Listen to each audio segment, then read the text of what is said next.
Hi everybody. Today I'm going to show you my outside garden, but my string of hearts here and my Venus flytrap, I want them to grow better, and the Venus flytrap is getting black traps on it, so I stuck them outside in the full sun for a few hours today. Hopefully they enjoyed that and will perk up for me.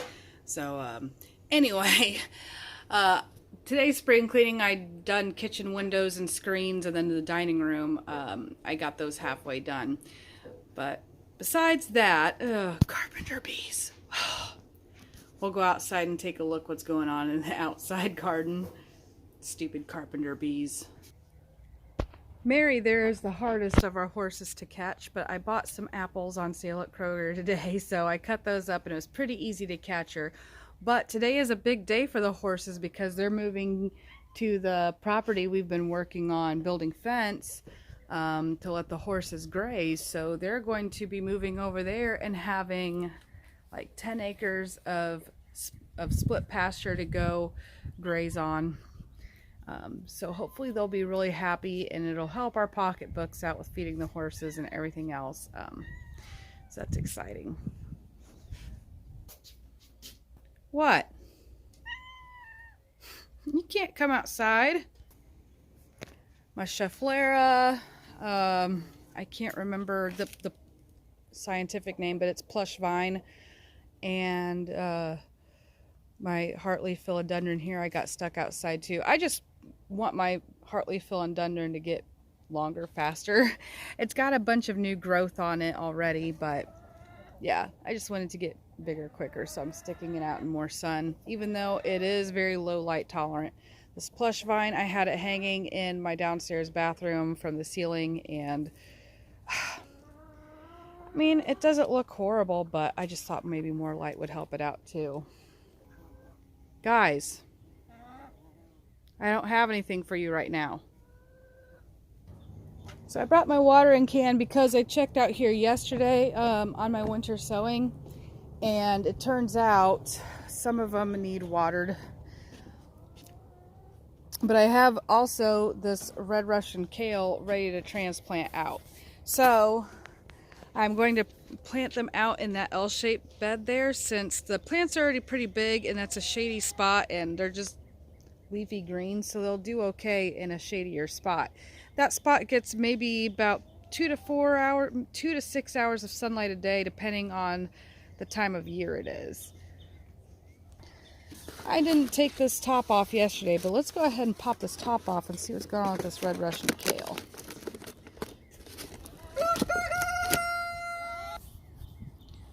So it's Red Russian Kale for the win versus the dazzling blue kale, which I see only one in there because I also got bunching onions planted in there too. Which I might want to take the bunching onions, it looks like, and direct sow them. Maybe the greenhouse effect is too hot for them to germinate. I don't know. I just feel like they might do better direct sowed. But I got some Danish flag poppies up too.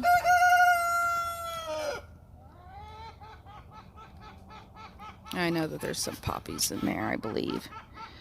No, I'm really not seeing anything. Oh, those are dwarf nasturtiums. They're not up yet. Giant rattle poppy. Those are up. All the seeds must have washed to one spot. And that's hollyhock that's not up. And I've got a little bitty calendula up. So I do have some more strawberry blonde calendula seeds, and I might direct sow them out where I had them last year in those barrels there on my tomato rows.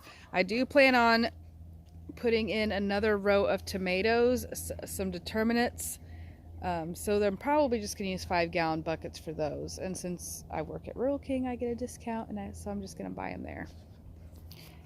Anyway, I'm going to go ahead and water what needs to be watered. I know it's going to rain tomorrow, but some of them are just really, really dry looking, so I'm just going to go ahead and give them a little bit for now to get them through until it rains.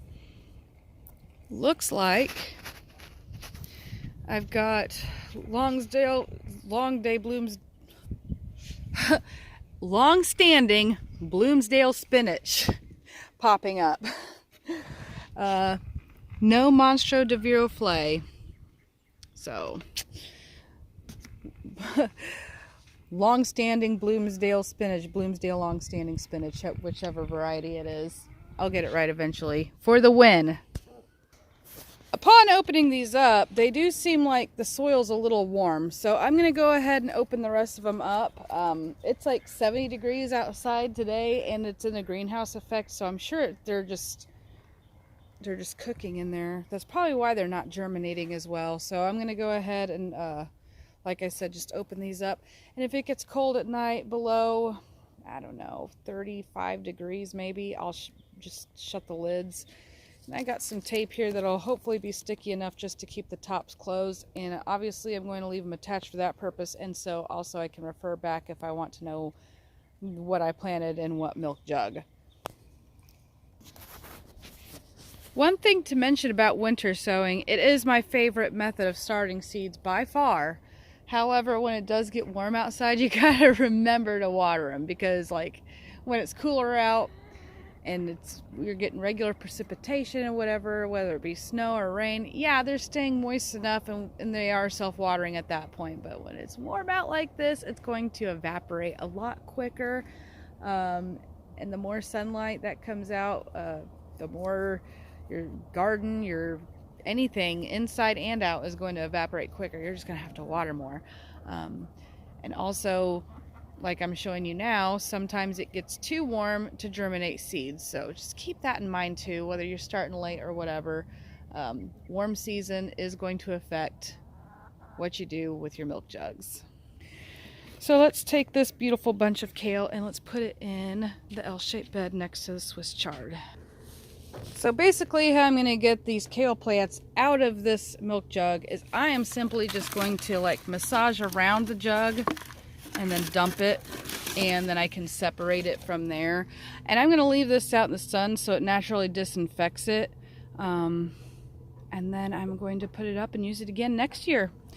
It survived yet another year of use.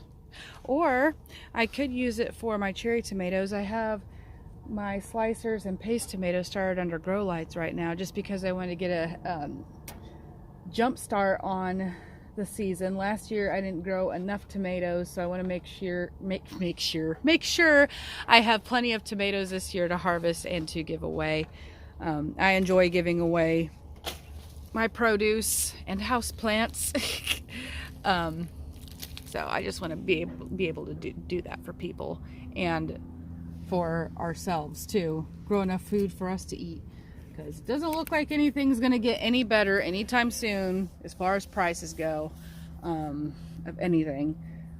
And my stuff is probably way healthier than what I buy in the grocery store anyway. All right, enough rambling on about that. Let me get these separated. So you just kind of take them and wiggle them, massage them apart.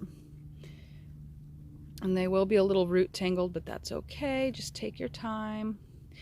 The soil is not as dry as I thought it was going to be, which is a good thing. Some people prefer, there's a root right there I'm going to pull out. I don't know what it is, but I don't want it to grow. Some people prefer to wet their soil before they take plants apart. Some people prefer totally dry soil, so play around and find out what works best for you.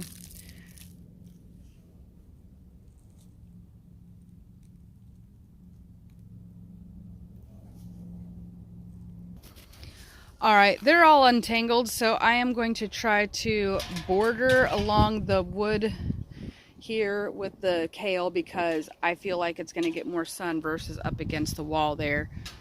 And yeah, I'm going to space them. I should probably talk about that. Probably about, I'm going to aim for 10 inches, 8 to 10 inches apart.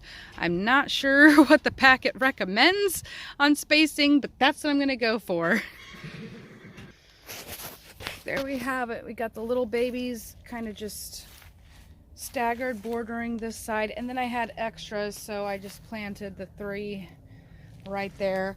And I have not amended this bed yet, just because I wasn't expecting the kale to grow that fast, quite frankly. So I'm going to come back with my Espoma Bio Starter fertilizer plus mycorrhizae, and I'm going to go ahead and just sprinkle some of that on top. It'll rain tomorrow, so I'll just let it rain in and all that jazz. This bed does stay pretty moist, which I'm concerned about. So it's just another year of experience. But the Swiss chard's doing good, so I don't see why the kale wouldn't do good. All right. Well, the more plants I get in there too, the more it's going to soak up moisture. I just got to find the right plants to plant here.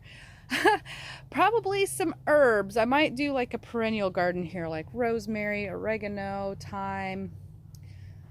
Maybe I'll just do that. All right, anybody, thanks for stopping and listening to me ramble and everything else. And I love you, and so does Jesus. God bless.